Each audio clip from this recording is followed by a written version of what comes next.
Assalamualaikum warahmatullahi wabarakatuh. Bismillahirrahmanirrahim. Alhamdulillahi nahmaduhu wa nasta'inuhu wa nastaghfiruh wa na'udzu billahi min shururi anfusina wa min sayyiati a'malina. Man yahdihillahu fala mudilla lahu wa man yudlilhu fala hadiya lahu. Asyhadu an la ilaha illallah wahdahu la syarika lahu wa asyhadu anna sayyidana Muhammadan abduhu wa rasuluh la nabiyya ba'dahu. Allahumma shalli wa sallim wa barik wa tarham wa tahannan ala habibina wa syafi'ina wa qurrati a'yunina sayyidina wa maulana Muhammadin wa ala alihi wa ashabihi wa man tabi'ahu. Qala rabbi shrah li sadri wa yassir li amri wahlul 'uqdatam min lisani yafqahu qawli. Rabbana iftah bainana wa baina qawmina bil haqqi wa anta khairul fatihin. Al-Fatihah.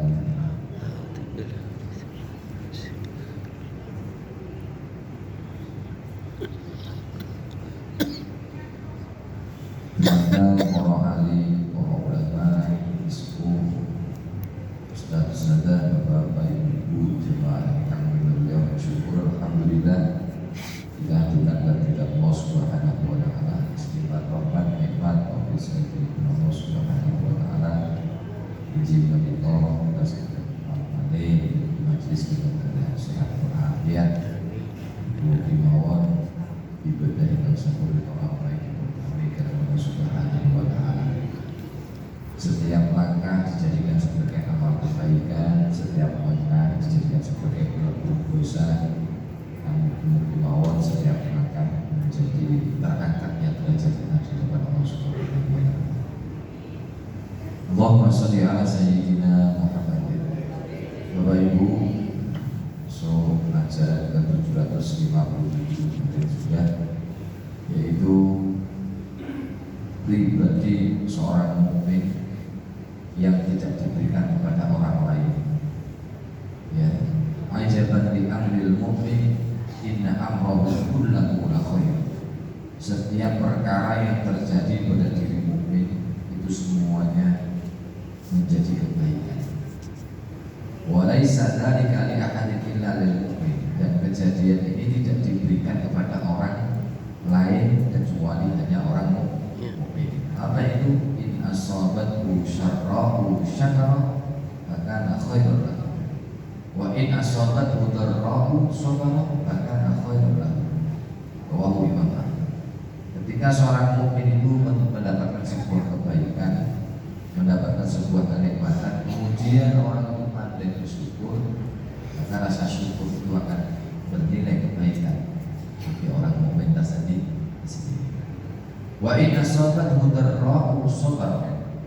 Kemudian ketika mendapatkan sebuah ujian, sebuah perilaku ataupun kejadian yang tidak mengenakan, kok sabar, bersabar, maka fakana khairun lahu. Maka kesabaran itu akan menjadikan kebaikan bagi orang mukmin.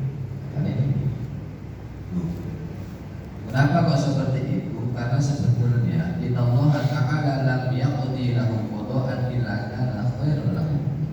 Karena Allah sendiri itu menciptakan orang mukmin tidak akan memutuskan segala sesuatu bagi orang mukmin itu kecuali singkatnya. Jadi apapun yang terjadi pada diri kita ini itu semuanya bernilai kebaikan. Tergantung Nabi Nawawi. Makanya salah satu iman yang pundi ini, maksud iman yang mana ini? Mendapatkan kebaikan kita bersyukur, mendapatkan ujian kita harus sabar. Itu adalah iman tentang qada dari Gusti Allah.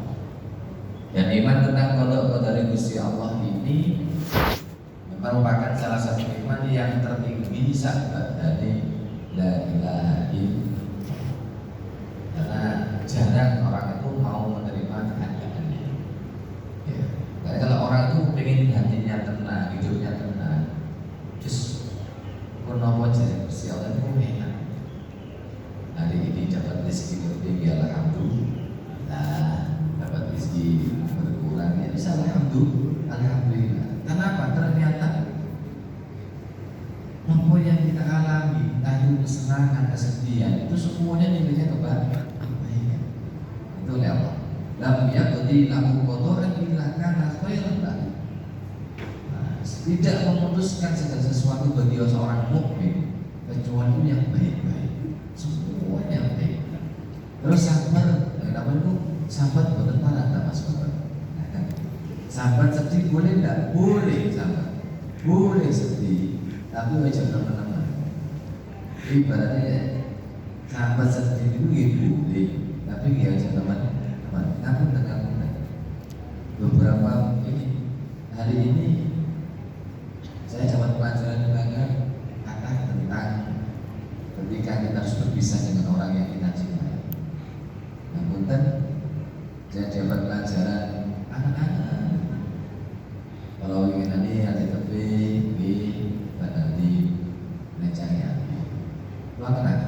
Kalau ini dapat seminggu yang lalu ada teman angkat, tidak sakit, betul sakit, betul gerak, langsung mantap naos, hanya pusing, semaput, berangkat. Kalau ini ingat, sahabatnya apa ya? Apa syukur yang ada dari tadi, rencana rakyatnya apa? Ibu masya Allah, dia orang meninggal dunia. Apa yang dapat kita ambil dari pelajaran? Kita punya pelajaran satu, perpisahan itu sangat menyakitkan. Dengan orang yang kita cintai ini, kita ini merasa apa? Sangat apa? Seperti bagi kita, ya sangat kehilangan. Tetapi di sisi yang lain, aku akan nanti meninggal dalam keadaan muslim.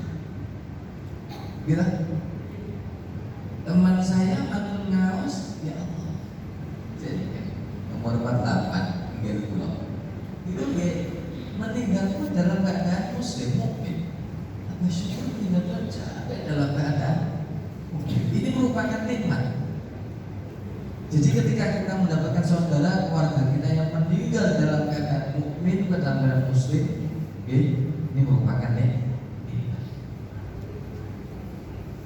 Gila.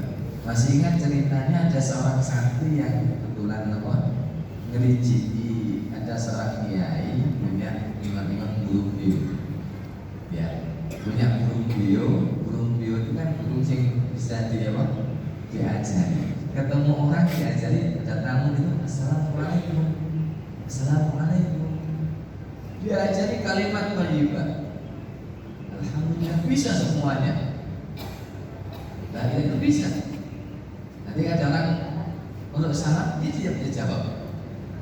Suatu ketika santri ini bersih itu lupa pintu kandangnya ini, sangkar ini tidak ditutup.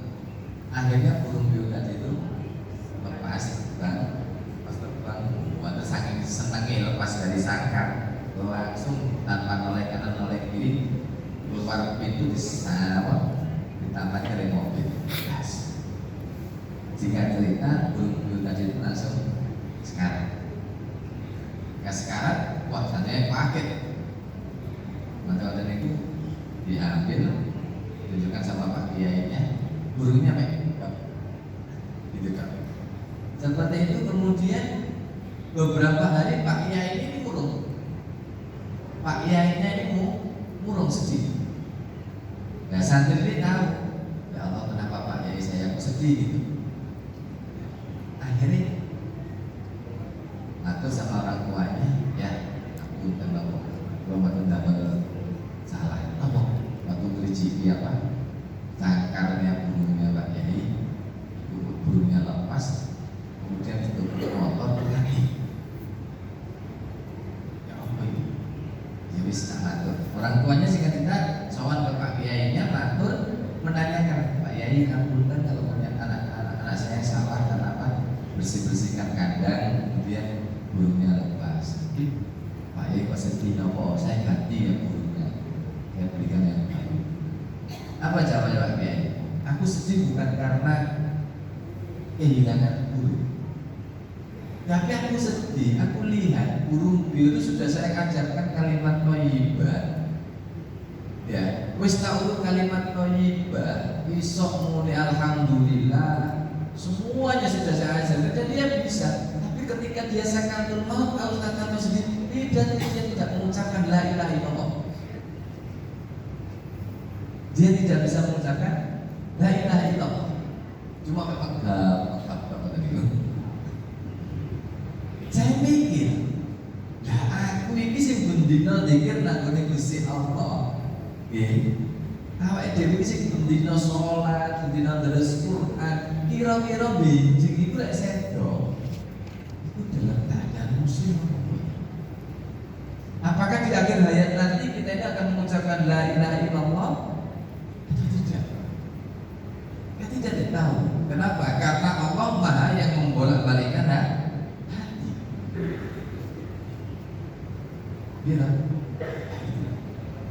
Ini pelajaran ya Allah.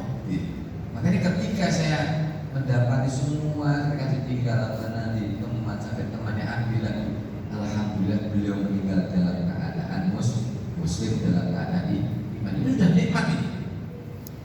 Meninggal dalam keadaan iman, keadaan Islam, ini merupakan nikmat sudah. Maka tidak usah khawatir. Yang perlu dikhawatirkan diri kita ini sekarang ini. Kira-kira kalau beijing ini saya beri dalam keadaan apa muslim, apa muda. Makanya kan Nabi mengajarkan doa yang muqallibal qulub tsabbit qalbi ala dini. Wahai zat yang membolak-balikkan hati, itu tetapkan hati kami untuk selalu apa di dalam kata panci. Pun, ya pun ditinggalkan tadi rasa kangen, Mas Reza. Kangen ya, kangen yang nggak bisa di apa gitu. Nyesek gitu. Tapi hanya bisa mendoakan. Nanti pelajarannya lagi nopo. Kalau di dunia ini kita ditinggalkan oleh orang yang kita cintai, merasa sakitnya kita ampun, kangen yang tidak bisa bicaranya seesok di akhirat jangan dipisah lagi. Ini pelajaran. Kalau hari ini kita ditinggalkan orang yang kita cintai sangat sakit, maka seesok lek sakit di akhirat kita jangan berpisah lagi. Bicara nih, ayo niru lakoni orang tua. Makanya jadi Nabi tahu almarhum ma'aman ahabba. Orang itu nanti akan dikumpulkan dengan orang-orang yang dicintai. Tapi Syekh Hasan Al-Basri nanti mendikan, la yaghurrannaka ma yaqulu almarhum ma'aman ahabba. Jangan terlena dengan kalimat nama. Orang itu nanti akan dikumpulkan dengan orang-orang yang dicintainya. Jangan mudah terlena dengan kalimat ini. Fa innaka la yalqal abrar illa bi a'malihi. Fa innal yahuda wan nasara yuhibbuna anbiya'ahum wa laysa ma'ahum. Jangan pernah terlena dengan kalimat orang itu nanti akan dikumpulkan dengan orang yang dicintainya. Karena kita tidak akan bisa bertemu dengan orang yang kita cintai, kumpul dengan orang yang kita cintai, sampai kita nanti itu mau meniru perilaku orang yang kita cintai. Oke.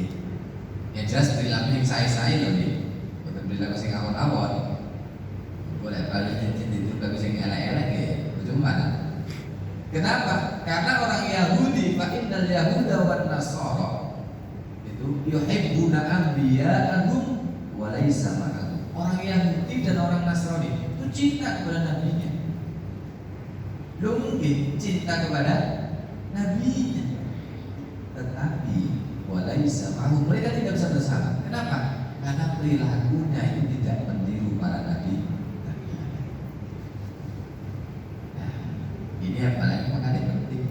Ketika di dunia kita ini sudah bisa sakit, maka besok di akhirat jangan bicaranya jangan sampai kita pisah lagi. Maka apa? Ayo kita tiru orang sifatnya kanjeng Nabi, tiru perilaku kanjeng Nabi, halnya kanjeng Nabi, tiru halnya guru-guru kita, itu haliah kebaikannya orang tua. Mau dilanjut. Tapi ya Rabbi sedih mas mungkin. Nah ini juga disebutkan oleh Allah. Ajibtu lil mu'min wa jazaihi minas suqmi. Ajibtu heran sapa ingsun lil mu'min maring wong mukmin wa jazaihi apa nggih? Keluhane wa jazaihi sambate wong mukmin minas suqmi saking lara. Saya itu heran sama orang mukmin dari Gusti Allah. Kenapa? Nek diuji kok kata sahabat itu. Ngaku tadi kalau kita diuji sama Allah tuh gitu-gitu akeh sahabat kok mau kena syukur. Sing sering itu karena sahabat. Lek paling ngaji kita ini disukani apa? Oh, sang syukur gitu. Oh, terus syukur Mas Bar. Alhamdulillah. Coba pas boten ngaji kalau begini. Yang sering kita ini adalah banyak sahabat bilang kata ngeluhnya daripada syukurnya. Padahal walau ya'lamu ma lahu bis-sukmi ahabba an yakuna saqiman hatta yalqa Allah azza wa jalla. Lau ya'lamu lamun ngerti sapa mukmin ma lahu perkara kang tetep mukmin bis-sukmi ing dalem lara. Nggih. Manane malam ini adalah ganjaran. Lau ya'lamu ma lahu ma'ai ajrahu. Ya. Andai kata orang mukmin itu tahu pahalanya orang yang dari sakitnya itu, di balik ujian itu, kalau orang ini tahu ganjarannya pahalanya, pasti ahabba ayyakuna sakiman, pasti orang itu akan senang lara terus. Andai kata kita tahu pahalanya orang yang diuji oleh Allah, sakit dari bahasa ini, Bapak ini pun sehat ini. Bapak ini pun sehat, alhamdulillah. Mungkin sehat terus. Nah, andai kata orang itu tahu sedihnya pahalanya diuji oleh Allah, pasti ahabba ayyakuna safiman hatta yalqallahu azza wa jalla. Pasti memilih lara sampai ketemu Gusti Allah. Napa niku? Berarti napa? Ini tuh lek ana wong diuji kali Gusti Allah. Kok gak sabar? Iki lanjut. Dari bahasa ini kok.